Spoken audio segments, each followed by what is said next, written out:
ഇത് experimental film അപ്പുറത്തേക്ക് ഒരു എൻ്റർടൈനറാണ്. വെറും തമാശപ്പടം പോലെ നമ്മൾ ഷൂട്ട് ചെയ്തേക്കണം. ഭയങ്കര ഡിഫറെൻ്റ് ടൈപ്പ് മേക്കിംഗ് ഒന്നുമില്ല. സാധാരണ നമ്മൾ മലയാള സിനിമ കണ്ട് എൻ്റർടൈൻ ആവുന്ന രീതിയിലാണ് നമ്മൾ ഷൂട്ട് ചെയ്യണം. എല്ലാ പടത്തിലും ഞാനുണ്ട്. സ്ക്രിപ്റ്റും തരില്ല, ഒരു സാധനവും തരൂല. വന്നിട്ട് അഭിനയിച്ചോളാൻ പറയും, ഇതാണ് സീൻ. എന്നെയൊക്കെ സൈക്കോളജിക്കൽ മൂവ് ആണ് നടത്തിയത്. എനിക്ക് സ്റ്റേറ്റ് അവാർഡ് വാങ്ങിച്ചിരാന്ന് പറഞ്ഞ് വിളിച്ചു. അങ്ങനെയാണ് ഇതിൽ വന്നത്. ആറ്റിൽ പറഞ്ഞൊരു കാലി സീറ്റ് ഉണ്ടോന്ന് ഇരുന്നേക്കെന്ന് പറഞ്ഞു. അപ്പൊ എന്റെ കൂട്ടുകാരന് വേണ്ടി ഞാൻ എന്തല്ല ഇത് അപ്പുറം ചെയ്യും. പക്ഷെ ഈ റോള് നീ ചെയ്താൽ പൊളിക്കും. ഇതിൻ്റെ അകത്ത് ചെറിയൊരു എലമെന്റ് എൻ്റെ പേര് വെച്ചിട്ടുള്ള ഒരു പ്ലേ ആണ്. അത് എൻ്റെ ലൈഫിൽ ആക്ച്വലി നടന്ന ഒരു സംഭവമാണ്. അത് വിപിനാലി ചേട്ടൻ്റെ മൂവിയിൽ ഒരു പാവം വില്ലത്തിയായിട്ടാണ് ഞാൻ ആക്ട് ചെയ്യുന്നത്. അതെ അതെ, പാവം വില്ലത്തി. അതായത് ബേസിക് കാസ്റ്റ് ചെയ്തത്.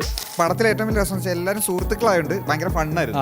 അത് അടിപൊളിയായിരുന്നു. പലരും ചോദിക്കാറുണ്ട് എന്തുകൊണ്ട് ഈ സിനിമ കാണണം ഓഡിയൻസ് എന്ന് ചോദിച്ചാൽ ആക്ച്വലി ഉത്തരവില്ല. ഞങ്ങൾക്ക് എല്ലാവർക്കും തന്നെ ഓക്കെ ഇത് കുഴപ്പമില്ല എന്ന് തോന്നുന്നൊരു സിനിമ ചെയ്ത് തീർക്കാന്ന് ചെയ്യാനുള്ളത് പണിയെടുത്തത്. ആർട്ടിസ്റ്റുകൾക്ക് എന്തെങ്കിലും കുഴപ്പമുണ്ടാവോ? ശ്രീജ നീ കുറച്ചുകൂടി ഫേമസ് ആവും.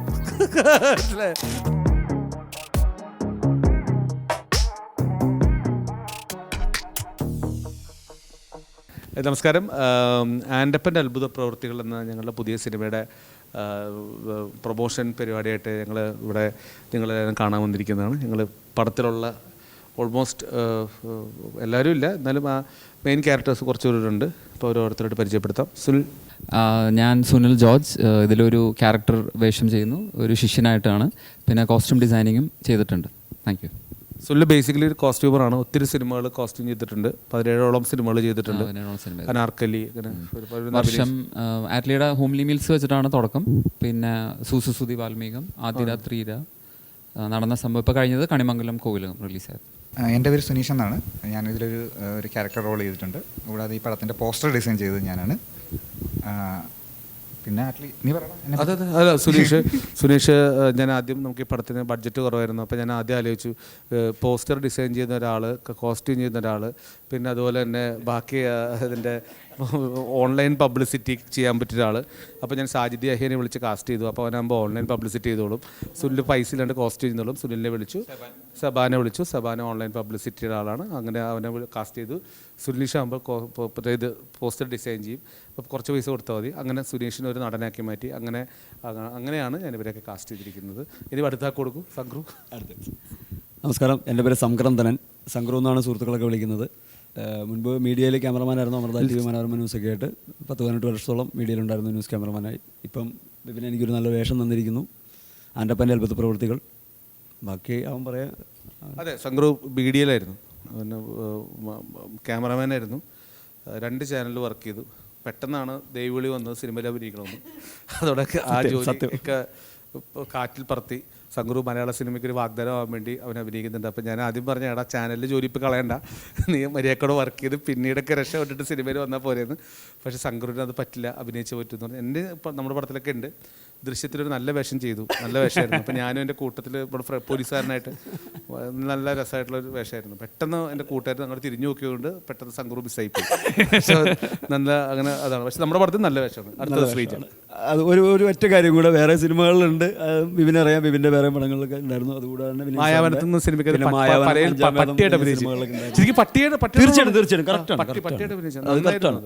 6 മാസത്തോളം മുടിയും താടിയും വളർത്തി വീട്ടിൽ നിന്നും നാട്ടിൽ നിന്നും ഒക്കെ വഴക്കും കേട്ട് അവരോടൊന്നും പറയാണ്ട് അത് പോയി ചെയ്ത് കഴിഞ്ഞ് വന്ന് ഒക്കെ പറഞ്ഞതിന് ശേഷമാണ് മുടിയും താടിയും വെട്ടി. 6 മാസത്തിൽ കൂടുതൽ ലങ്കോട്ടി വരെ കൊടുത്തുള്ള വേഷമാണ് ക്ലൈമാക്സിൽ.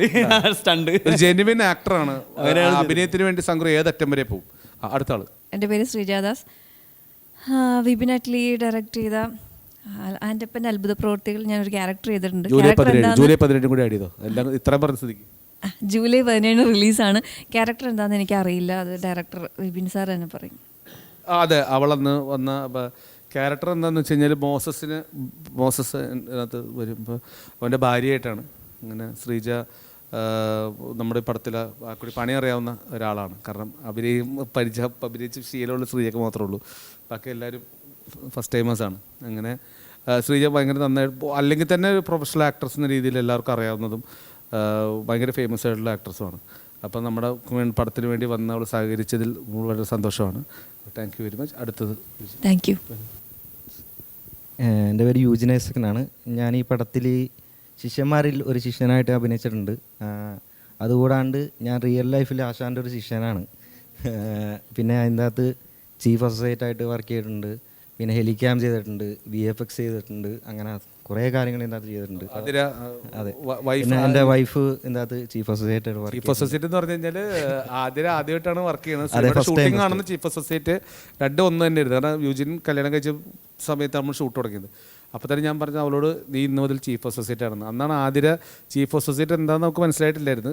ഇപ്പോൾ അങ്ങനെ അവൾ അതുപോലെ ചീഫ് അസോസിയേറ്റ് ആയി. കാരണം എന്താ പ്രധാന യൂജി വന്നെങ്കിൽ അവൾ തന്നെ, അല്ലെങ്കിൽ 24 മണിക്കൂർ വിളിച്ചോണ്ടിരിക്കും, യൂജിനെ എവിടെയാണ് വിളിച്ചോണ്ടിരിക്കുന്നതുകൊണ്ട് ഫുൾ ടൈം അതെ ഫുൾ ടൈം വിളിച്ചോണ്ടിരിക്കുന്നതുകൊണ്ട് ഞാൻ ആലോചിച്ചു യൂജിനെ വിളി നിർത്തിച്ച് യൂജിനോട് നിർത്താൻ നല്ലത് അവളെ പിടിച്ച് ചീഫ് അസോസിയേറ്റ് ആക്കലായിരുന്നു.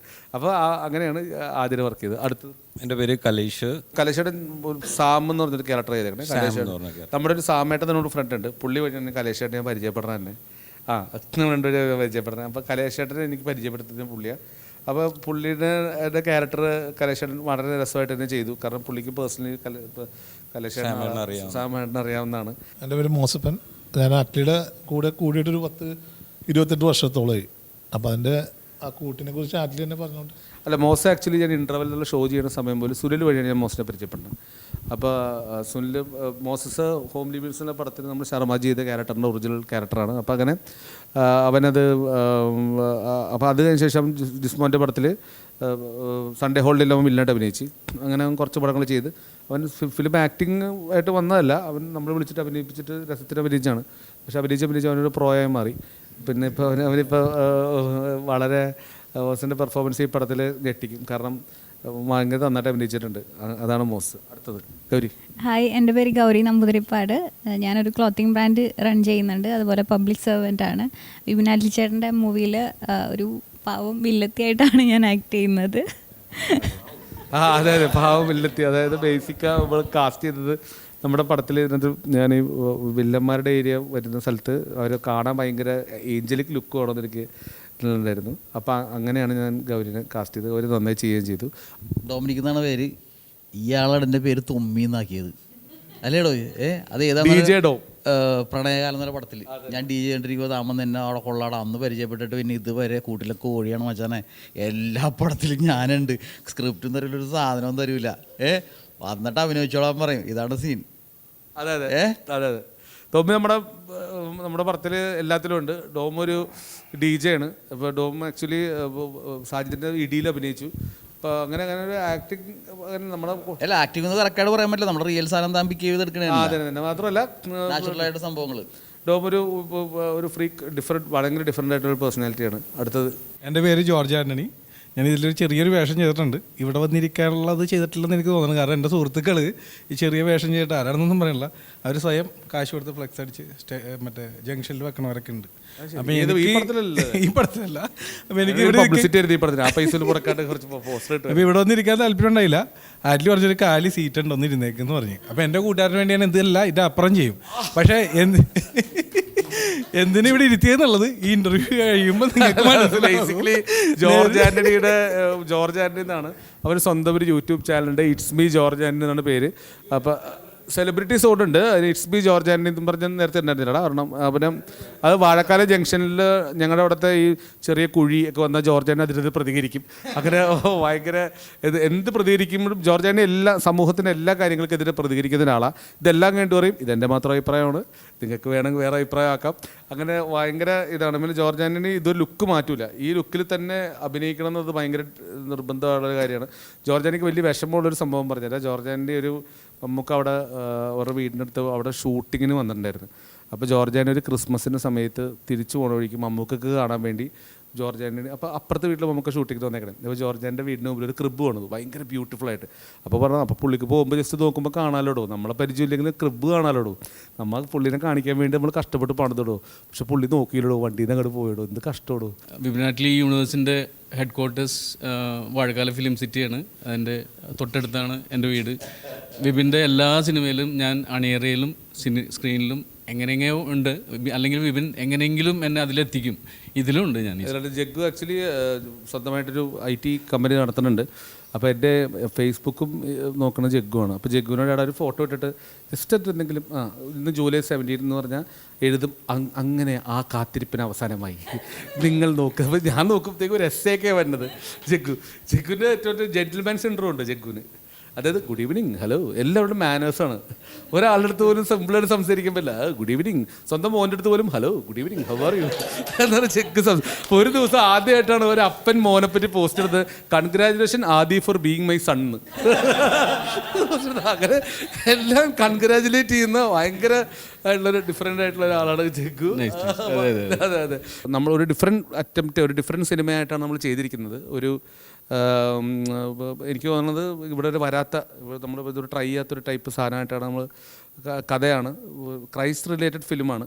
അപ്പോൾ ഒരു ക്രൈസ്റ്റ് കോമഡി എന്ന് വേണമെങ്കിൽ പറയാം. അതായത് ഒരു ഇപ്പോഴത്തെ കാലത്തിൽ ജീസസ് ക്രൈസ്റ്റ് വന്നാൽ എന്തായിരിക്കും സൊസൈറ്റിയോട് പറയുക എന്നുള്ളതിനെ നമ്മൾ ഫണ്ണിയാക്കി അവതരിപ്പിച്ചിട്ടുണ്ടെന്നാണ്. പക്ഷേ കണ്ടന്റ് വൈസ് ഭയങ്കര ഡീപ്പാണ്. പക്ഷേ അതിൻ്റെ ഇതാണ് ഇതിൻ്റെ കടൽ. അപ്പോൾ ആൾക്കാർക്ക് ഇപ്പോഴത്തെ കാലത്ത് ജീസസ് ക്രൈസ്റ്റ് വന്നു കഴിഞ്ഞാൽ എങ്ങനെയായിരിക്കും, ഇപ്പം നമ്മൾ പണ്ട് ബൈബിൾ വായിക്കുമ്പം അത് യൂതന്മാരെ കുറിച്ച് ചിത്രിച്ചു എന്ന് പറയുന്നത് ഇപ്പോഴത്തെ ജ്യൂസ് ആരായിരിക്കും, അല്ലെങ്കിൽ ആ പറയുന്നതിൻ്റെ ഇപ്പോഴത്തെ വേർഷൻ. അതാണ് ഈ സിനിമയുടെ ബേസിക് കണ്ടന്റ്. നമുക്ക് കേരളത്തിൽ സെൻസർ ഇടാനൊക്കെ ബുദ്ധിമുട്ടായിരുന്നു. നമുക്ക് ബോംബെയിൽ നിന്നാണ് സെൻസർ കിട്ടിയത്.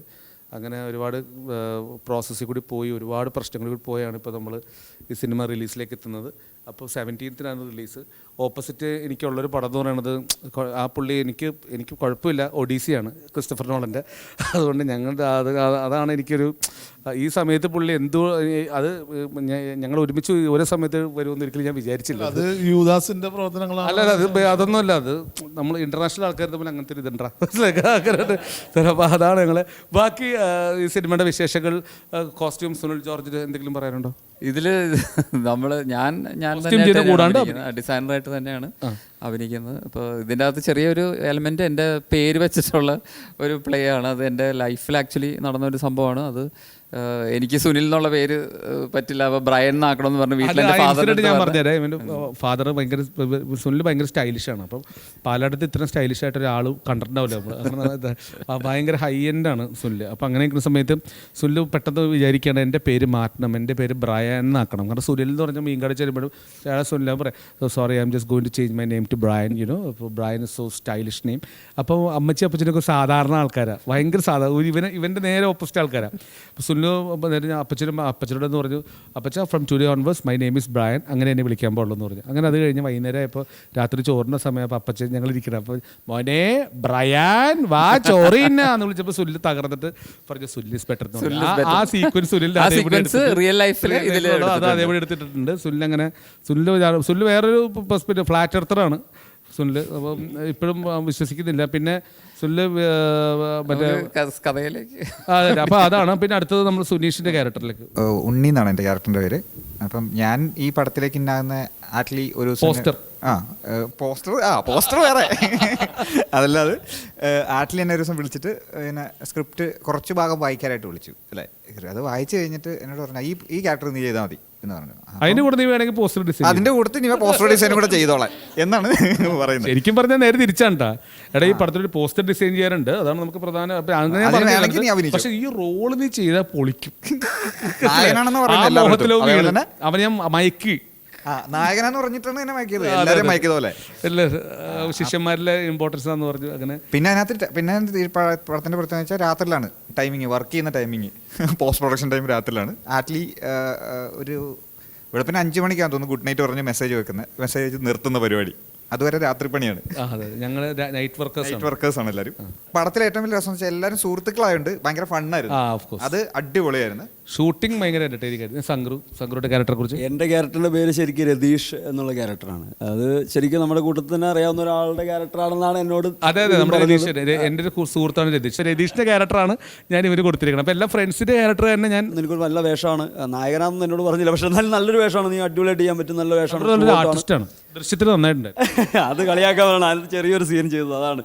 ബാക്കിയുള്ള പടങ്ങൾ വേറെ ഉണ്ട്, അതൊക്കെ അവനറിയാം. അപ്പോൾ അങ്ങനെ ഇത് വന്നപ്പോൾ ഞാൻ പറയും ഒന്നും പറയണത്, അതിൻ്റെ പിന്നെ ഞാൻ ലൊക്കേഷനിൽ എത്തിക്കഴിയുമ്പോൾ നീ എന്താ വെച്ച് ചെയ്യണമെന്ന് പറഞ്ഞാൽ ഞാനത് ചെയ്യുക, അല്ലാണ്ട് വേറെ ഒന്നും പറയണ്ട എന്ന് പറഞ്ഞിട്ട് പറയണ്ട. അങ്ങനെ എനിക്ക് തന്നൊരു വേഷമാണ്, വളരെയധികം സന്തോഷം. എൻ്റെ ജീവിതത്തിൽ ആദ്യമായിട്ട് തിരുവനന്തപുരം മുതൽ കാസർഗോഡ് വരെ നഗരങ്ങളിൽ എൻ്റെ പോസ്റ്റർ ഭിത്തിയിൽ ഒട്ടിച്ചിട്ടുണ്ട്. ആ പോസ്റ്റർ അതുപോലെ ഈ നഗരം ഈ ഇവിടെ മൊത്തം ഇങ്ങനെ വരാനായിട്ട് കാരണമായത് ബിബിനാട്ടിലെയും ഫ്രെഡിയുമാണ്. അവരോടുള്ള നന്ദി തീർച്ചയായിട്ടും എൻ്റെ ഈ ക്രൂവിനോട് എല്ലാവരോടും നന്ദി ഞാൻ അറിയിക്കുക. സത്യമായിട്ടും വർഷങ്ങളുടെ ആഗ്രഹമാണ്. എൻ്റെ പേര് ജെനി. അത് ഞാൻ തന്നെയായിട്ടാണ് ഇത് ചെയ്തേക്കണത്. എൻ്റെ വീട്ടിലാണ് ഷൂട്ട് ചെയ്യുന്നതെല്ലാം ഇത് തന്നെ ചെയ്തേക്കണത്. ഈ ശിഷ്യൻ്റെ പ്രത്യേകത എന്ന് അറിയാല, ചിക്സാണ് പ്രത്യേകതകൾ. അത് രാവിലെ വയസ്സായ ചിക്സിനെയൊക്കെ തൊമ്മിയുടെ ഇൻസിഡൻറ്റും എൻ്റെ ഫ്രണ്ടിന് ഉണ്ടായിരുന്നൊരു ഇൻസിഡൻറ്റാണ്. അതായത് തൊമ്മിയുടെ ഇൻസിഡൻറ്റ് എന്ന് പറഞ്ഞു കഴിഞ്ഞാൽ, ഈ ഒരു ദിവസം എൻ്റെ ഒരു ഫ്രണ്ടിന് ഒരു വാർത്ത വന്നു. അതായത് പുള്ളി മാല മോഷണത്തിന് പിടിയിൽ എന്ന് പറഞ്ഞിട്ടുണ്ട്. അപ്പോൾ എൻ്റെ കൂട്ടുകാരനാണ്. അപ്പോൾ എന്താ സംഭവം എന്ന് പറഞ്ഞു കഴിഞ്ഞാൽ, പുള്ളിക്കാരൻ ഒരു പള്ളിപ്പെരുന്നാളിന് പോയപ്പോഴേക്കും അവിടെ കുറച്ച് പെൺകുട്ടികളുണ്ടായിരുന്നു. അപ്പോൾ പുള്ളിക്കാരൻ ഇച്ചിരി പ്രശ്നക്കാരനാണ്. പുള്ളിക്കാരൻ നേരെ ചെന്നിട്ട് പുറകെ പോയി ഇങ്ങനെ ചെന്ന് പിടിക്കാൻ പോയപ്പോൾ പുള്ളി ടാർഗറ്റ് ചെയ്ത ആൾ മാറിപ്പോയി. പിടിച്ചത് വെച്ച് പ്രായമുള്ളൊരു അമ്മച്ചിയായിപ്പോയി. പുള്ളിക്കാരി ജീൻസ് ഇട്ടിട്ടായിരുന്നു. തിരിച്ചു നോക്കിയപ്പോൾ അമ്മച്ചിയെ കണ്ടപ്പോൾ പുള്ളി പേടിച്ചുപോയി. കാരണം മോശപ്പേരായില്ലേ, പിടിച്ചത് പ്രശ്നം, പിടിച്ച ആൾ അതിലും വലിയ പ്രശ്നം. അപ്പോൾ എന്ത് ചെയ്തു, പെട്ടെന്ന് മാല മോഷിച്ചിട്ട് ഓടിക്കളഞ്ഞു. അപ്പോൾ പത്രത്തിൽ ഫോട്ടോ ഒന്നും മാല മോഷണത്തിലല്ലേ, അപ്പോൾ ഉഷ്പേര് വന്നില്ല. ആ ക്യാരക്ടറിനെ വെച്ചിട്ടാണ് ഞാൻ ഇവരെ ഡെവലപ്പ് ചെയ്തെടുത്തത് തൊമ്മിനെ. പിന്നെ അതുപോലെ തന്നെ മോസസ് ആക്ച്വലി മോസസിൻ്റെ ക്യാരക്ടർ മോസസിൻ്റെ തന്നെ ഷെയ്ഡ് എടുത്തിട്ട് ചെയ്തതാണ്. എൻ്റെ പേര് അത് തന്നെ ഉപയോഗിച്ചേക്കണത്. കാര്യം മോസപ്പൻ എന്നുള്ളത് ആ 12 ശിഷ്യന്മാരിലും ആ ഒരു പേര് തന്നെ കൊടുത്തേക്കണേ. അപ്പം ഞാൻ എന്താണ് ആറ്റിലേക്ക് വേണ്ടി ചെയ്യുന്നത്, അതെ, അത് മാത്രമല്ല മോസസ് ഒരു പലിശക്കാരായിട്ടല്ല ഈ പടത്തിൽ അഭിനയിക്കുന്നത്. എല്ലാവരെ കൊണ്ട് എല്ലാ പണി എടുപ്പിക്കുമല്ലോ. എന്നെയൊക്കെ സൈക്കോളജിക്കൽ മൂവ് ആണ് നടത്തിയത്. എനിക്ക് സ്റ്റേറ്റ് അവാർഡ് വാങ്ങിച്ചിരാന്ന് പറഞ്ഞ് വിളിച്ചു. അങ്ങനെയാണ് ഇതിൽ വന്നത്. അല്ല, ഇതിലും കാരണം ചെയ്ത പടത്തിൽ ഇപ്പോൾ ബെന്ന് ചെയ്തു, പിന്നെ പൊമ്പിളൊരുമ, അതിലെല്ലാത്തിനും കപ്പ് അടിച്ചിട്ടുണ്ട്. അപ്പം ഞാൻ പറഞ്ഞു ഈ കപ്പെല്ലാം പുറത്തേക്കാണ് പോണത്. കാരണം നമ്മുടെ കൂട്ടത്തിൽ തന്നെ ഒരു കപ്പ് തരാൻ പറഞ്ഞിട്ടുണ്ട്. അങ്ങനെയാണ് ഞാൻ ഈ പടത്തിൽ എനിക്കൊരു കപ്പ് കിട്ടുമെന്നുള്ള പ്രതീക്ഷയിലാണ് ഞാൻ ചെയ്തത്. പക്ഷെ ഇത് കിട്ടോ ഇല്ലെന്ന് 17-ാം തീയതി അറിയാം. ഇപ്പോൾ നമ്മൾ പലരും ചോദിക്കാറുണ്ട് എന്തുകൊണ്ട് ഈ സിനിമ കാണണം ഓഡിയൻസ് എന്ന് ചോദിച്ചാൽ, ആക്ച്വലി ഉത്തരവില്ല. നമ്മൾ ഒരു പാക്കേജിങ്ങിൽ ഒരു എൻ്റർടൈൻമെൻറ്റ് സിനിമ ഉണ്ടാക്കിയിട്ടുണ്ട്. അത് സിനിമയും ഇൻ്റർവ്യൂ രണ്ടാണ്. നമുക്ക് കുറേ സിനിമയെ കുറിച്ച് പൊക്കിപ്പെട്ട് കാര്യമില്ല. അപ്പോൾ എന്തായാലും നമ്മൾക്ക് വിശ്വസിക്കുന്ന ഒരു സിനിമ നമുക്ക് ഇപ്പം ഞങ്ങൾക്ക് എല്ലാവർക്കും തന്നെ ഓക്കെ ഇത് കുഴപ്പമില്ല എന്ന് തോന്നുന്നൊരു സിനിമ ചെയ്ത് ചെയ്യാനുള്ളത് പണിയെടുത്തിട്ടുണ്ട്. അത് കണ്ടപ്പോൾ സാറ്റിസ്ഫൈഡ് ആവും. ഇത് ബാക്കി നമുക്ക് എല്ലാവരും പറയും മാർക്കറ്റിംഗ് പറഞ്ഞു. ഞാൻ വീട്ടിൽ പോയി വിളിച്ചുകൊണ്ട് വരും ആൾക്കാർ സിനിമ തിയേറ്ററിലോട്ട്. കാരണം മാർക്കറ്റിങ്ങിൻ്റെ ഹൈസ്റ്റ് അതിൽ കൂടെ അത്ര. ഇപ്പോൾ ആറ്റിൽ ഈ പടം സ്ക്രിപ്റ്റ് ചെയ്ത സമയത്ത് ഇപ്പോൾ നീ പള്ളിപ്പോട്ട് എത്ര വർഷമായി? പള്ളിപ്പോട്ട് കുറച്ച് അതാണ് ഇപ്പോൾ ഇന്റർവ്യൂവിന് ശേഷം, അത് പടത്തിൽ സ്ക്രിപ്റ്റ് എഴുതാൻ തുടങ്ങിയ ശേഷം പോയിട്ടില്ല. കാര്യം കഴിഞ്ഞ ഞായറാഴ്ച ഞാൻ പള്ളി പോയിട്ടുണ്ട്. ഇനിയിപ്പോൾ അടുത്ത ഞായറാഴ്ച മുതൽ പോകാൻ പറ്റുമെന്ന് സംശയം. 17-ാം തീയതി മോശത്തിന് പോകാൻ പറ്റില്ലെന്നോ ആ ഒരു അവസ്ഥയിലുണ്ടെന്ന് തോന്നുന്നു. സാമേട്ടൻ ശരിക്കും പറഞ്ഞ ഒരു അറ്റാക്ക് വന്നിട്ട് ജീവിതം തന്നെ ലോസ്റ്റ് ആയ ഒരു മനുഷ്യനാണ്. ആ മനുഷ്യനെ കണ്ടെത്തി ഈ നമ്മുടെ ആശാൻ എൻകറേജ് ചെയ്ത് ട്രംപ് പെട്ടു. അതായത് ബേസിക്കലി എനിക്കറിയാതൊരു സാമേട്ടനുണ്ട്. അപ്പം സാമേട്ടൻ്റെ ഒരു സംഭവം എന്ന് പറഞ്ഞാൽ, പുള്ളി ഈ വേൾഡ് പൊളിറ്റിക്സ് പറഞ്ഞിട്ട് നമ്മൾ പുള്ളിക്ക് അപ്പുറത്തോട്ട് തുറക്കണ്ടിരിക്കും. ഈ പുള്ളി ട്രംപ് പെട്ടിരിക്കുക, അവിടെ ആകെ പ്രശ്നമാണ്. പുള്ളിക്ക് ഉറക്കം വന്നിട്ടില്ല, പുള്ളി ആകെ ഇതാ ഇപ്പം തന്നെ ആകെ ഉറങ്ങി കിടക്കണേ. അപ്പം ഞാൻ പറയും ചേട്ടാ ഇത് എന്താണെന്ന്. പിന്നല്ലാണ്ട് അവിടെ എന്ന് പറഞ്ഞാൽ ഭയങ്കര പൊളിറ്റിക്സാണ്. ഇപ്പോൾ ഇസ്രായേലിനകത്ത് അവിടെ ആളുടെ വീട്ടിൽ നമ്മൾ വിചാരിക്കും ഇയാൾ അപ്പുറത്തെ മുറിക്കിടത്ത് ഉറങ്ങണേന്ന് വിചാരിക്കും. അപ്പോൾ അത്രയ്ക്ക് ക്ലിയർ ആയിട്ട് പുള്ളി വേൾഡ് പൊളിറ്റിക്സ് പറയും. ക്യാരക്ടർ നമുക്കറിയാവുന്ന അതിൽ നിന്ന് എടുത്തിട്ടുള്ള ഫണ്ണാണ് ഞാൻ. പക്ഷേ ഈ ഇസ്രായേൽ വാറും അല്ലെങ്കിൽ ഈ ട്രംപ് പെടുന്ന പരിപാടിയൊന്നും അന്ന് സംഭവിച്ചിട്ടില്ല. പക്ഷെ ഇതിന്ന് എനിക്ക് തോന്നുന്നു ബേസിക്കലി അത് ഭയങ്കര ഒരു സംഭവമുണ്ട്. ഞാൻ പറയാം, അതായത് 2000 നമ്മൾ ആദ്യം കുറച്ച് സീക്വൻസുകൾ 2020s ഷൂട്ട് ചെയ്തിരുന്നു ഈ പടത്തിൽ. അന്ന് ട്രംപ് ഭരിക്കണാണ്. അപ്പോൾ നമ്മൾ അതിനകത്ത് പറഞ്ഞു ട്രംപ് അമേരിക്ക ഭരിക്കുന്നതിനെ കുറിച്ചൊക്കെ പറയുന്ന ഡയലോഗുണ്ട്. അതിനുശേഷം ട്രംപ് പോയി കഴിഞ്ഞപ്പോൾ ഞാൻ ടെൻഷൻ അടിച്ചു. റീഷൂട്ട് ചെയ്യണ്ടേ, കാരണം ഇനിയിപ്പോൾ ട്രംപ് പോയല്ലോ, തീർന്നു. പിന്നെ കുറച്ച് കഴിയുമ്പോൾ ട്രംപ് എലക്ട് ചെയ്ത് വീണ്ടും വന്നു. അപ്പോൾ ഞാൻ പറഞ്ഞു ഈ പടം രണ്ടാമത് റിലീസാവാൻ വേണ്ടിയാണ് ട്രംപ് തിരിച്ചു വന്നതെന്നാണ് അതെനിക്ക് അല്ല ഞങ്ങൾക്ക് ഭയങ്കരമായ ഒരു തരം എക്സ്പീരിയൻസ് ഉണ്ടായിരുന്നു ഈ സിനിമ ചെയ്യുന്ന സമയത്ത്. പൊതുവെ ഞാൻ പറഞ്ഞു എൻ്റെ ഹാർഡ് ഡിസ്ക് അടിച്ചു പോവുക, അതൊക്കെ ഇൻ്റർവ്യൂ പറയാമെന്നറിയില്ല, അതിന് പറയണമെന്നറിയില്ല. എന്തെങ്കിലും ഭയങ്കര ബാഡ് എക്സ്പീരിയൻസ് ആയിരുന്നു. ചെയ്യുന്ന സമയത്തെല്ലാം ഭയങ്കരമായ പ്രശ്നങ്ങളുണ്ടായിരുന്നു. അങ്ങനെയൊക്കെ ഒരുപാട്. പക്ഷെ ഇത് വൈകുന്നേരത്തുള്ളിൽ എല്ലാം സോൾവ് ആവുകയും ചെയ്യും, എല്ലാം രസകരമായിട്ട് സോൾവ് ചെയ്യുന്നു. ഭയങ്കര ഒരു ഞാനൊരു മിറാക്കിൾസ് കാണുന്നത്. നമുക്ക് ആ ഷൂട്ട് ചെയ്യുന്ന സമയത്ത് നമ്മുടെ ഇതിൽ മറ്റേ ഇത് വന്നത് ഇടിമിന്നൽ വന്നത്, പിന്നെ എന്താ പരുന്തുകൾ നമ്മുടെ ഫ്രെയിമിലേക്ക് രസകരമായിട്ട് എടുക്കുന്ന സമയത്തൊക്കെ. അല്ലല്ലേ, ഞാൻ എന്നോട് പലരും പറഞ്ഞു സ്പിരിച്വൽ ഫിലിം എടുക്കുമ്പോൾ കിട്ടുന്ന പണിയാണ് നിങ്ങളൊരു സ്പിരിച്വൽ ഫിലിം എടുക്കുകയാണ്. അപ്പോൾ അത് എഗെയിൻസ്റ്റ് ഗോഡാണോ, അപ്പോൾ അതുകൊണ്ടാണോ നിങ്ങൾക്ക് ഇങ്ങനത്തെ പ്രശ്നങ്ങൾ വന്നുകൊണ്ടിരിക്കണമെന്ന് എന്നോട് ഒരുപാട് പേര് ചോദിച്ചു. പക്ഷേ മിറാക്കിൾസ് നടന്നു, അത് ഈ പ്രശ്നങ്ങൾ ഒരുപാടുണ്ടായിരുന്നു. അപ്പോൾ എന്നോട് പലരും ഇതെന്തോ ഒരു ഡെവിളിഷ് അറ്റാക്കാണ്, നിങ്ങൾക്ക് എന്തോ ഭയങ്കര ദൈവത്തിൻ്റെ പ്രശ്നമാണ് കിട്ടിക്കൊണ്ടിരിക്കുന്നത് എന്നോട് ഒരുപാട് അങ്ങനത്തെ പ്രശ്നങ്ങളുണ്ടായിരുന്നു. പക്ഷേ അത് കഴിഞ്ഞ് കുറേ കഴിഞ്ഞപ്പോഴേക്കും എനിക്ക് മനസ്സിലായത് നമ്മൾ അപ്പനോട് പറഞ്ഞത് സ്പിരിച്വൽ വാർഫെയർ ആണെന്നൊക്കെ ചോദിച്ചു. പിന്നെ എനിക്ക് മനസ്സിലായത് അങ്ങനെയല്ല, നമ്മൾ ഇങ്ങനത്തെ കണ്ടന്റ് പറയുമ്പോൾ പൊതുവെ പ്രശ്നം ഉണ്ടാവും. ബേസിക്കലി അങ്ങനെയല്ല, നമ്മൾ പറയുന്നത് ഭയങ്കര നല്ല സ്പിരിച്വൽ പടം പറയുമ്പോൾ അതിന് ചെറിയ തരത്തിലുള്ള പ്രശ്നങ്ങൾ ഉണ്ടാവുമെന്ന് എനിക്ക് എൻ്റെ ലൈഫിൽ എനിക്ക് മനസ്സിലായി. ചില ദിവസങ്ങളിൽ രാവിലെ ആഡ്ലി ഷൂട്ടിന് വേണ്ടി ചെല്ലുമ്പോൾ എഴുന്നേക്കില്ല, ടയർഡോ, ഇന്നൊരു മൂഡില്ല, കാരണം മാനസികമായിട്ടൊരു ഇല്ലേ പ്രശ്നം. അല്ല, അത് ഓഫ് കോഴ്സ് അത് നമ്മുടെ ഫിസിക്കൽ പ്രശ്നങ്ങളാണ്. അത് കഴിഞ്ഞിട്ട് ഇപ്പോൾ നമ്മൾ 2-3 ഹാർഡ് നമ്മുടെ DI ചെയ്ത അയ്യപ്പനോട് ചോദിച്ചാൽ അയ്യപ്പൻ ഈ പടത്തിന് പേപ്പടം എന്ന് പറയണേ. പേപ്പടം എന്ന് പറയാൻ കാരണം DI ചെയ്യാനിരുന്ന സമയത്ത് അതിൻ്റെ എഞ്ചിനീയർക്ക് അയാൾ ആദ്യം തലകർക്ക് വീണു. പിന്നെ അത് കഴിഞ്ഞിട്ട് പിന്നെ ഞാൻ നോക്കുമ്പം ഇങ്ങനത്തെ പ്രശ്നങ്ങളാണ് സിനിമയിൽ ഫുള്ള് നടന്നുകൊണ്ടിരിക്കുന്നത്. അത് കഴിഞ്ഞിട്ട് നമുക്ക് ഗോപിച്ചേട്ടൻ്റെ സിസ്റ്റത്തിൽ കൊണ്ടുപോയി ഞാൻ ഗോപിച്ചേട്ടൻ ഞാൻ പറഞ്ഞു, ഗോപിച്ചേട്ടൻ ഇങ്ങനത്തെ ഇത് പ്രശ്നമുണ്ട്. ഗോപിച്ചേട്ടൻ പറഞ്ഞേ ഒരു കുഴപ്പം, ഗോപിസുന്ദർ മ്യൂസിക് ഗോപിച്ചേട്ടൻ TV അടിച്ചു പോയി ടക്കേ. അപ്പം തന്നെ പിന്നെ അതുപോലെ പിന്നെ നമ്മൾ ഇതിൻ്റെ ഷൂട്ടിന് മുന്നോട്ട് പോകുമ്പം നമ്മൾ ഷൂട്ട് ചെയ്ത ഹാർഡ് ഡിസ്ക് അടിച്ചു പോയി. പിന്നെ രണ്ടാമത് ഷൂട്ട് ചെയ്യേണ്ടി വന്നു. അത് കഴിഞ്ഞ് നമ്മൾ തീർത്തൊരു സ്ഥലത്ത് സ്റ്റുഡിയോയിൽ കംപ്ലീറ്റ് തീർത്തപ്പോഴത്തേക്ക് അവിടുത്തെ സിസ്റ്റം അടിച്ചു പോയി. അപ്പം അങ്ങനെ ഇങ്ങനത്തെ സംഭവം കണ്ട് പെരുന്നാളായിരുന്നു. അപ്പോൾ ഞാൻ പലരോട് ചോദിക്കുമ്പോൾ എല്ലാവരും പറഞ്ഞിരുന്നത് നിങ്ങൾ ഇങ്ങനത്തെ സിനിമ എടുക്കാൻ പോയതിൻ്റെ ആണെന്നാണ്. പക്ഷേ എനിക്ക് തോന്നുന്നു അത് പക്ഷേ പോസിറ്റീവായിട്ട് അത് വന്നിട്ട് കുറച്ച് പേര് ഏറ്റെടുത്തിട്ടുണ്ട്. കാരണം ആ പോസ്റ്റർ ഇറങ്ങിയപ്പോൾ തന്നെ പ്രൊഡ്യൂസറെ വിളിച്ചിട്ട് ഒത്തിരി പേര് ചീത്ത വിളിച്ചില്ല. അല്ല, ലാസപ്പറിൻ്റെ പോസ്റ്റർ എന്ന് പറഞ്ഞാൽ നമ്മൾ സുനിൽ ജോർജിൻ്റെ കൺസെപ്റ്റായിരുന്നു. സുനിൽ കോസ്റ്റ്യൂമാണ്, സുനിൽ ഇവൻ ഒറ്റടുത്തന്നാണ് എൻ്റെ കൺസെപ്റ്റാണ്. നമുക്ക് ലാസപ്പറിൻ്റെ പോസ്റ്റർ അടിക്കാം, അത് നല്ല രസമായിരിക്കും. ആ സീൻ പോസ്റ്ററൊക്കെയാണ്. അപ്പം നമ്മൾ അതിന് ശേഷമാണ് ആൾക്കാർ ഇതൊന്ന് കമൻറ്റ് ചെയ്തത്. എൻ്റെ പേര് ഇതൊരു അങ്ങനെ ഒരു പ്രശ്നമുള്ള സിനിമയല്ല, ഇതൊരു പേടിയുണ്ടായില്ലായിരിക്കും. കാരണം വെച്ചാൽ അത്യാവശ്യം സെലിബ്രിറ്റികളെല്ലാം ആ പോസ്റ്റർ ഷെയർ ചെയ്യാനായിട്ട് നോക്കിയിട്ടും അവർക്ക് പേടിച്ചിട്ട് കുറേ സെലിബ്രിറ്റീസൊക്കെ ഷെയർ ചെയ്തു. അതൊന്നുമില്ലായിരുന്നു പ്രശ്നം. ആൾക്കാർ ചില ആൾക്കാർ കമൻറ്റ് ചെയ്തപ്പം ആൾക്കാർ അപ്പം ഫ്രെഡിനെ വിളിച്ചിട്ട് അത് മാറ്റാനൊക്കെ പറഞ്ഞു എന്നുള്ളിടത്തൊക്കെയാണ് ഈ പ്രശ്നമുള്ളത്. പക്ഷേ അത് പടത്തിന് എൻ്റെ അഭിപ്രായത്തിൽ ഗുണമായി എന്നാണ് എനിക്ക് തോന്നിയത്. കാരണം നമ്മൾ വിചാരിക്കാതെയാണ് സുനിൽ അത് ഇട്ടത്. അപ്പോൾ സുനിലിൻ്റെ ഐഡിയ പറഞ്ഞ് നമ്മൾ പിന്നെ നമുക്ക് പുറത്തുനിന്ന് പ്രഷർ ഉണ്ടായി. ഇതിപ്പോൾ റിലീസ് സമയമാകുമ്പോൾ എങ്ങനെയെങ്കിലും വിവാദം ആക്കുമെന്ന് പറഞ്ഞു. നമുക്കങ്ങനെ ആക്കാൻ പറ്റില്ലല്ലോ, നമുക്ക് അന്നങ്ങനെ ആയിപ്പോയതല്ലേ. അതുകൂടാതെ മറ്റേ സെൻസർ കേരളത്തിൽ അല്ല, അത് ബേസിക്കലി സെൻസർ കേരളത്തിൽ കിട്ടാതിരിക്കുമെന്ന് വെച്ച് കഴിഞ്ഞാൽ ഈ ഇവിടുത്തെ ഒരു റിലീജിയസ് സബ്ജക്റ്റോ അല്ലെങ്കിൽ എന്തെങ്കിലും എക്സ്ട്രീം കുറച്ച് പോയാൽ തന്നെ നമുക്ക് ഇവിടുത്തെ സെൻസർ കിട്ടാൻ ബുദ്ധിമുട്ടാണ് ആക്ച്വലി. കാരണം ഇവിടുത്തെ റൂൾസ് തന്നെയാണ്. പക്ഷെ നമുക്ക് പുറത്ത് പോകുമ്പോൾ അത്ര പ്രശ്നമില്ല. അപ്പോൾ തൊമ്മി നീ പറ, അപ്പം എന്താണ് ഈ ലോകത്തിന്റെ പോക്ക്, എന്താണ് ആൻ്റപ്പൻ്റെ അത്ഭുത പ്രവൃത്തി? 17-ാം തീയതി റിലീസ് ആൻ്റപ്പൻ്റെ അത്ഭുത പ്രവൃത്തി എല്ലാവരും കണ്ടിരിക്കണം, എക്സ്പീരിയൻസ് ചെയ്യണം. റോബോട്ട് ഇല്ല അത് കണ്ടിരിക്കുക ഇല്ല, എല്ലാവരും അതുകൊണ്ട് പറഞ്ഞിട്ടിരിക്കണത്. 17 നമുക്ക് ഓപ്പോസിറ്റ് ആയിട്ടുള്ള വേറൊരു പടങ്ങളും ഇല്ലല്ലോ, മറ്റേ പടം മാത്രമേ ഉള്ളല്ലോ. ഓ അത് മാത്രമേ ഉള്ളൂ. അപ്പോൾ എല്ലാവരും കണ്ടിട്ടിരിക്കുക, കാണേണ്ട പടമാണെന്ന് വെച്ചാൽ ഇത്ര പേരാണ് അത് ഒരുമിച്ച് വർക്ക് ചെയ്തേക്കണത് ഇതിൻ്റെ അത് എല്ലാവരും. അല്ല, നമുക്ക് A സർട്ടിഫിക്കറ്റ് ആണല്ലോ കിട്ടിയത്. അപ്പോൾ ഇത് വയലൻസ് ആണോ എന്താണെന്നൊന്ന് പറഞ്ഞു കഴിഞ്ഞാൽ A സർട്ടിഫിക്കറ്റ് നമുക്ക് കിട്ടിയിരിക്കുന്നത് ഇതിനകത്ത് വയലൻസിൻ്റെ ആയിട്ടല്ല, അതൊരു റിലീജിയസ് ഇതുള്ളതുകൊണ്ട് എന്നോട് അവിടുത്തെ സെൻസർ ബോർഡ് പറഞ്ഞു വിത്തൗട്ട് കട്ട്സ് നിങ്ങൾക്ക് A തരാം, വിത്ത് കട്ട്സ് UA തരാമെന്ന് പറഞ്ഞു. അപ്പം കേരളത്തിൽ പക്ഷേ നമുക്കിത് 1.5 മണിക്കൂർ കട്ട് ചെയ്യുമെന്നാണ് പറഞ്ഞിരുന്നത് അവർ.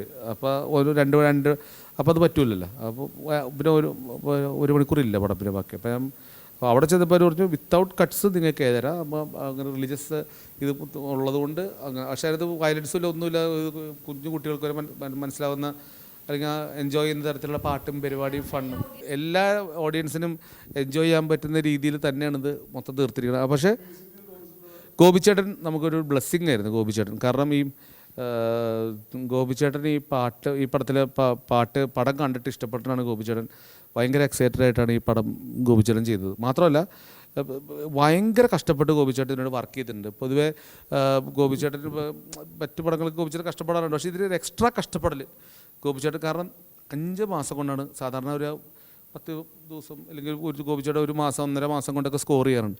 5 to 6 മാസമാണ് സ്കോറിന് വേണ്ടി മാത്രം എടുത്തത്. അത്രയും പണിയെടുത്ത് ഗോപിച്ചേട്ടൻ. അതിൻ്റെ ബലം ഈ പടത്തിനുണ്ട്. കാരണം ഈ സിനിമ എലിവേറ്റ് ചെയ്യുന്ന സ്കോറാണ്. പിന്നെ ഇത് എക്സ്പെരിമെൻ്റൽ ഫിലിം അപ്പുറത്തേക്ക് ഒരു എൻ്റർടൈനറാണ്. വെറും തമാശപ്പടം പോലെ നമ്മൾ ഷൂട്ട് ചെയ്തേക്കണം. ഭയങ്കര ഭയങ്കര ചിരിക്കാനുള്ള അങ്ങനത്തെ നമ്മുടെ മറ്റേ എന്താ പറയുക ഡിഫറെൻറ്റ് ടൈപ്പ് മേക്കിംഗ് ഒന്നുമില്ല. സാധാരണ നമ്മൾ മലയാള സിനിമ കണ്ട് എൻ്റർടൈൻ ആവുന്ന രീതിയിലാണ് നമ്മൾ ഷൂട്ട് ചെയ്യണം. അപ്പോൾ അതുകൊണ്ട് അത് ലിഫ്റ്റ് ചെയ്യണമെങ്കിൽ അതുപോലെ കമേഴ്ഷ്യൽ സിനിമ ചെയ്യുന്ന ഒരാൾ തന്നെ വേണം ലിഫ്റ്റ് ചെയ്യണം. കാരണം ഈ പുതിയ ആൾക്കാരാണ്, അവർ ചെയ്യുന്ന കോമഡി സീക്വൻസാണ്, അവർ ചെയ്യുന്ന സാധനങ്ങൾ വർക്ക് ചെയ്യണമെങ്കിൽ അങ്ങനെ സ്ഥിരമായിട്ട് മലയാള സിനിമയിൽ ഹിറ്റ് പരിപാടികൾ ചെയ്ത് പരിചയമുള്ള ഒരാൾ വേണം. ഗോപിച്ചേട്ടൻ അത് വളരെ കൃത്യമായിട്ട് അത് എലിവേറ്റ് ചെയ്തിട്ടുണ്ട്. അതുകൊണ്ട് തന്നെ നമുക്ക് പുതിയ ആൾക്കാർ അഭിനയിക്കുന്ന സിനിമയാണെന്ന് ഫീൽ ചെയ്യില്ല. ആൾക്കാർ പുതിയതാണെങ്കിലും പടം കണ്ടുകൊണ്ടിരിക്കുമ്പം എന്നോട് പലരും കണ്ടിട്ട് പറഞ്ഞതാണ് എൻ്റെ അടുത്ത്, പുതിയ ആൾക്കാരാണെന്നുള്ളൊരു ഫീലിംഗ് വരുന്നില്ല, അമച്വറിഷ് പെർഫോമൻസ് ഇല്ല. അത് ഒരു 80% ഗോപിച്ചേട്ടൻ്റെ സ്കോറിലാണത് പിടിച്ച് നിൽക്കുന്നത്. കാരണം ഗോപിച്ചേട്ടൻ ഭയങ്കര നന്നായിട്ട് തന്നെ ചെയ്തു. ഈ സിനിമയെ രക്ഷിച്ചത് എനിക്ക് പറയാം സത്യം പറഞ്ഞു കഴിഞ്ഞാൽ. പടം നമ്മൾ ഇറങ്ങുമെന്ന് പോലും വിചാരിച്ചതല്ല സത്യം പറഞ്ഞു കഴിഞ്ഞാൽ. കാരണം ആൾക്കാരുടെ മുഖം മാറുന്നു, ഈ ഇത് മാറുന്നു, കാലഘട്ടം മാറുന്നു. നമ്മൾ ആദ്യം ഷൂട്ട് ചെയ്ത് വെച്ച സാധനങ്ങളൊക്കെ അപ്പോൾ സിനിമയുടെ സ്റ്റൈല് മാറുന്നു. ഞാനിപ്പോൾ 2020 ഇത് ചെയ്യുന്നു, 2021 അപ്പോൾ കോവിഡ് വന്നതോടെ സിനിമയുടെ സ്റ്റൈൽ മാറിപ്പോയി. അപ്പോൾ എനിക്കാകെ ടെൻഷനായിരുന്നു, ഇത് എങ്ങനെ ആൾക്കാർ അക്സെപ്റ്റ് ചെയ്യുമോ ഇല്ലയോ. അപ്പോൾ എന്താണെന്ന് വെച്ച് കഴിഞ്ഞാൽ ഞാൻ സ്റ്റൈല് മാറുന്നതനുസരിച്ചിട്ട് വീണ്ടും റീഷൂട്ട് ചെയ്ത് പമ്പപ്പ് ചെയ്ത് കയറ്റിയായിരുന്നു. 2024-25 വരെ ഞാൻ ഷൂട്ട് ചെയ്ത് പമ്പപ്പ് ചെയ്ത് കയറ്റി ഇതിനകത്ത്. കാരണം പുതിയ സാധനങ്ങൾ കയറ്റിയേ പറ്റൂ. കാരണം സിനിമയുടെ സ്റ്റൈല് മാറി, റിയലിസ്റ്റിക് വന്നു. നമ്മളങ്ങനെയല്ലല്ലോ ഇത് ഡിസൈൻ ചെയ്തേക്കണേ. അപ്പോൾ അതുകൊണ്ട് അതായിരുന്നു എനിക്കിതിനകത്ത് തോന്നിയിട്ടുള്ള ഏറ്റവും വലിയ ഒരു ടെൻഷനും എനിക്കുള്ള ഇത്. കാരണം നമ്മൾ പണ്ടത്തെ നമ്മൾ ആ കാലത്തുള്ള തമാശപ്പടങ്ങൾ പോലെയാണ് സെറ്റ് ചെയ്തത്. സ്റ്റൈല് മൊത്തം മാറിപ്പോയി.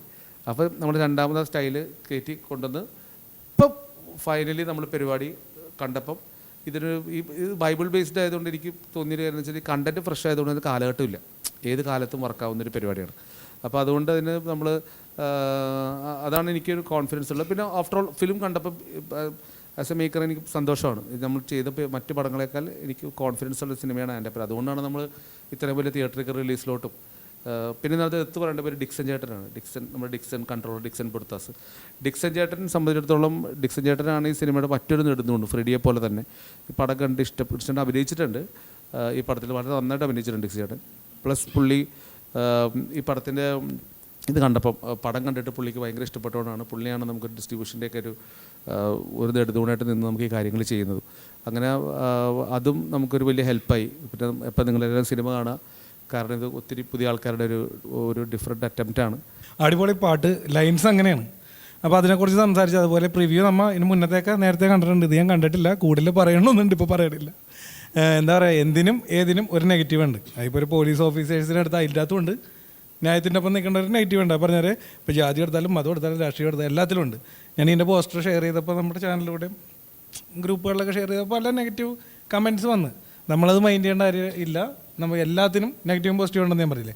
ഞാനൊരു ക്രിസ്ത്യാനിയാണ്. ആ പള്ളിയിൽ എന്തൊക്കെ നല്ലതും ചീത്ത നടക്കേണ്ടെന്ന് കേട്ടാൽ ചീത്ത അന്വേഷിച്ചാൽ ഞെട്ടിപ്പോകും നിങ്ങൾ. അങ്ങനെ പല കാര്യങ്ങളും നമുക്കറിയാം. അപ്പോൾ ആ പറഞ്ഞാൽ ഇപ്പോൾ ഇതിനെ സപ്പോർട്ട് ചെയ്ത് പറഞ്ഞല്ല, ആ മതം മാത്രം എടുത്തിട്ട് എല്ലാത്തിലും നെഗറ്റീവും പോസിറ്റീവും ഉണ്ട്. എന്തായാലും പടം കണ്ടിട്ട് ബാക്കി എനിക്ക് പറയാനുള്ളത് പിന്നീട് ജോർജിൻ്റെ മാത്രം അഭിപ്രായമല്ല, ഇതെൻ്റെ മാത്രം അഭിപ്രായമാണ്. മറ്റുള്ളവരുടെ അഭിപ്രായം അതെല്ലാ യൂട്യൂബിൽ അവസാനം പറയുന്ന കാര്യമാണത്. ജസ്റ്റ് ഞാൻ പറഞ്ഞെന്നുള്ളൂ, നിങ്ങളുടെ അഭിപ്രായമാണ്. വാഴക്കാലൊരു കുഴിയുണ്ട്, ഇതിപ്പോൾ എല്ലാവരും വണ്ടികളൊക്കെ വീഴുന്നുണ്ട്. അപ്പം ചിലപ്പോൾ എൻ്റെ മാത്രം അഭിപ്രായമാണ്, ചിലപ്പോൾ വീണവർക്ക് വേറെ അഭിപ്രായമായിരിക്കും, അത് കുഴപ്പമില്ല. അപ്പോൾ അതുകൊണ്ടുകൂടി ഈ സിനിമ നിങ്ങൾ കാണുക. So happy. ഈ സിനിമ ജൂലൈ 17 റിലീസാണ്. ഞങ്ങളിപ്പോൾ ഇന്ന് രാവിലെ മുതൽ ഇൻ്റർവ്യൂസ് കൊടുത്തുകൊണ്ടിരിക്കുന്നത്. ഇപ്പോൾ ലാസ്റ്റ് ഇൻ്റർവ്യൂ ആണ്, വൈൻഡപ്പാണ്. സോ നിങ്ങൾ തിയേറ്റേഴ്സിൽ കാണാം, നിങ്ങളുടെ ജെനുവിൻ അഭിപ്രായങ്ങൾ പറയാം. സുഹൃത്തുക്കളോട് മൗത്ത് ടു മൗത്ത് ഇത് പബ്ലിസിറ്റി കൊടുക്കണം. ഈ പുതിയ എല്ലാവരെയും പ്രൊമോട്ട് ചെയ്യണം. ഇത് ഭയങ്കര എൻ്റർടൈൻമെൻ്റ് ആയിരിക്കും ഈ സിനിമ. നിർബന്ധമായിട്ടും പോയി കാണണം. ഈ പടം എല്ലാവരും കാണണം, കണ്ടിട്ടിരിക്കേണ്ട പടമാണ്. ഞങ്ങളൊരു കൂട്ടായ്മയോട് എന്താണ് പറയുന്നത്, വിപിനാറ്റ്ലി നമ്മുടെ എന്താണ് പേരെന്താണ് പറഞ്ഞത്, മോനൂസിൻ്റെ പടം എല്ലാവരും കാണണം, അഭിപ്രായം പറയണം. നിങ്ങളുടെ ചങ്കിലേറ്റിയ ആളാണ് പുള്ളി, ന്യൂ ജനറേഷൻ്റെ ആളാണ് പുള്ളി. ഇത് കണ്ടിട്ട് ഞങ്ങൾക്ക് അടുത്ത പടം എടുക്കാനുള്ള ഒരു ചാൻസ് നിങ്ങൾ ഒപ്പിച്ച് തരണം. ഞങ്ങൾ എന്നായിരിക്കും ഇതിനെ അഭിനയിക്കണം, ഞങ്ങളെല്ലാവരും അല്ലേ. പുതിയൊരു ഈ പടത്തിൽ 10-200 പേര് അഭിനയിച്ചിട്ടുണ്ട്. ഇനി 200-300 പുതിയ ആൾക്കാരൊക്കെ എല്ലാവരും ഞങ്ങൾ സെറ്റ് ചെയ്ത് 300 ആൾക്കാരെ ഞങ്ങൾ സെറ്റ് ചെയ്യുന്നതായിരിക്കും. ബൈബിളിൽ നിന്ന് അടിച്ചു മാറ്റിയിരിക്കുന്നു ഇല്ല, അങ്ങനെയൊന്നുമില്ല. അല്ല, ബൈബിളിൽ നിന്ന് അടിച്ചു മാറ്റിയിരിക്കുന്ന സ്ക്രിപ്റ്റും ബൈബിൾ വായിക്കാത്തവർക്കും ഒരു റിയൽ ലൈഫ് സ്ക്രീനിൽ വിഷ്വലായിട്ട് കാണിച്ചിരുന്നതാണ്. കഴിഞ്ഞപ്പോൾ ഞങ്ങൾ ആർട്ടിസ്റ്റുകൾക്ക് എന്തെങ്കിലും കുഴപ്പമുണ്ടാവോ? ഇപ്പം ഞങ്ങൾക്ക് അത് നേരിട്ട് പറയണം. അല്ല, ശ്രീജൻ നീ കുറച്ചുകൂടി ഫേമസ് ആവും. അതുകൊണ്ട് thank you very much. Thank you.